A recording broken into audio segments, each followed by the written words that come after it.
Picture this. Your user is screen sharing your Flutter app, and suddenly their password is visible to everyone watching. That's a real problem, and Flutter now has a built-in solution for Android, the SensitiveContent widget. So what does it actually do? When a user tries to record or share their screen, any area wrapped in a SensitiveContent widget gets completely blacked out in the recording.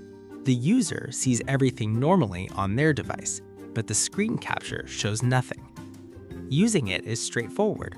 Find the widgets in your app that displays sensitive data, things like passwords, payment info, or personal details.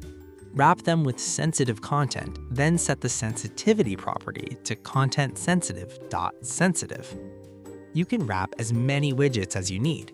The moment any single sensitive content widget in the tree is marked sensitive, the entire screen gets obscured in the recording. What if you want to turn it off?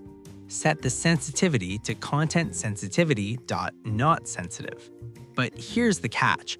Every sensitive content widget in the tree needs to be set to not sensitive to disable the effect. Even a widget that's not currently visible will still trigger the obscure if it's still in the tree.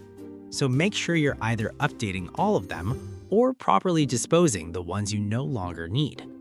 A few things to keep in mind. This widget requires Android API level 35 or higher. On older Android versions or other platforms like iOS and web, it has no effect. It just renders normally. That's it. A simple wrap, one property, and your user's sensitive data stays protected during screen shares.